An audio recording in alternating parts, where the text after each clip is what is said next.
Welcome back to moreforlife.com. Once again, I'm Michael Moore. In part one of our session with Lisa, we determined the correct foundation color for her, and now in part two, we'll move on to applying that color to her skin. Now let's continue with Miss Lisa. So what we're going to do first is we're going to be using one product on Lisa, and that's it. It's going to be her mineral powder. We're going to use it as her concealer. We're going to use it as her foundation. And then Lisa, turn your head this way, she actually has some hyperpigmentation through here, and this is actually from sun exposure over the years. Okay, go ahead and look all the way up. So we're going to be using a powder concealer on her, taking this right up underneath that eyelash line.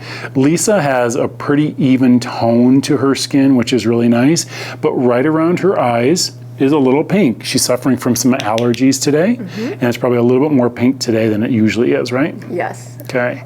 So we're taking that and we're filling the whole ocular cavity. The ocular cavity goes from this cheekbone to this bone up through here. So when you're putting concealer, you take it from the eyelash all the way down to the ocular cavity.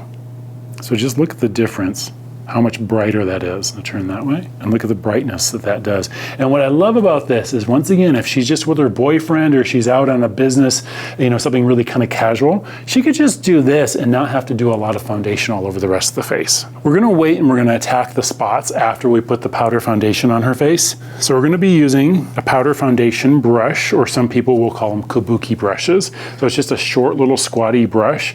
And if you see this brush, it actually doesn't move very much. So you're gonna get some really great intensity of foundation application that way. Just put it into your product, tap off all your excess. So you press and swirl with the brush. And this will give her a very airbrush look to the skin. Usually about 4 or 5 dips is all you need for the whole face. So you can see how it totally blends into her face. You see the side with it and the side without it. It's the same color. So that's why it's so important that your foundation matches your skin 100%. And once again, press and swirl. Get it right in the nasolabial fold. So now we're going to take the same powder. We're going to go back to the powder concealer brush that we used underneath your eyes. And what I love about this brush is it's a nice domed brush. So what you're going to be able to do is get a lot of application with this. So we're going to attack spots now.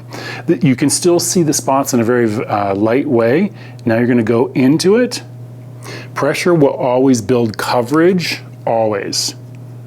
So if there's like little spots in your face, or if you tend to get a little redness right around the nasolabial fold or any other part of the face, always give yourself just a little bit more pressure there, and it will keep that coverage there longer.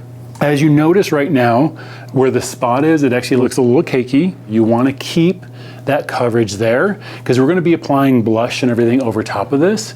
And so what's going to happen with that is when you're applying the blush, and also your natural oils will build up underneath this powder.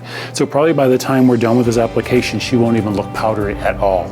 That's all for part 2 of Lisa. To see her transformation continue, check out Lisa part 3 right here on moreforlife.com. Thanks for watching.